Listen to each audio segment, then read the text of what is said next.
Assalamualaikum warahmatullahi wabarakatuh. Perkenalkan, nama saya Ratna Isya Wulandari dengan NPM 23 10040 dan bersama rekan saya. Perkenalkan, nama saya Salsabila Rimas Mainata dengan NPM 000039. Kami di sini akan mempresentasikan hasil kerja kami. Sebelum ke pembahasan inti, kami di sini akan menjelaskan dulu atau memperkenalkan terlebih dahulu beberapa sistem hukum itu sendiri. Yang pertama ada Eropa kontinental, Anglo-Saxon, hukum adat, hukum Islam, dan kanonik. Dari kelima tersebut, kami akan menjelaskan salah satunya yaitu sistem hukum Anglo-Saxon. Yang akan kami jelaskan ada definisi, asal mula, perkembangannya, dan juga contoh. Yang pertama definisi akan dijelaskan oleh saya sendiri. Apa sih sistem hukum Anglo-Saxon? Sistem hukum Anglo-Saxon atau sering disebut dengan common law atau unwritten law tidak tertulis adalah suatu sistem hukum yang didasarkan pada jurisprudensi, yaitu adalah keputusan-keputusan hakim terdahulu yang kemudian menjadi dasar untuk keputusan hakim-hakim selanjutnya. Yang selanjutnya akan dijelaskan oleh teman saya. Yang selanjutnya yaitu ada sejarah perkembangan sistem hukum Anglo-Saxon.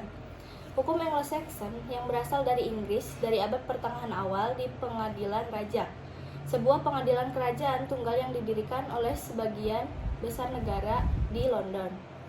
Penaklukan Norman pada tahun 1660 tidak segera mengakhiri Anglo-Saxon, tetapi pada masa pemerintahan kolonial oleh sebagian besar penakluk Norman menghasilkan perubahan. Tanah dipilih untuk bawahan raja feodal. Banyak dari mereka telah bergabung dengan penaklukan. Ketidakseimbangan ini dalam pikiran, kesalahan serius yang dianggap terutama sebagai kejahatan publik daripada masalah pribadi, dan para pelaku yang dihukum mati dan penyetoran harta benda. Yang selanjutnya akan dijelaskan oleh teman saya. Silakan. Ada juga 3 contoh sistem hukum Anglo-Saxon. Yang pertama ada hukum tidak tertulis. Kenapa dimaksud dengan hukum tidak tertulis? Ada beberapa bagian dari hukum tersebut tidak ditulis dan bisa berubah sesuai dengan perkembangan zamannya. Yang kedua ada hukum hasil keputusan hakim. Selain bersumber dari hukum tidak tertulis, sistem hukum Anglo-Saxon juga bersumber dari hasil keputusan hakim yang berbentuk tertulis. Dan yang terakhir, juri pada peradilan.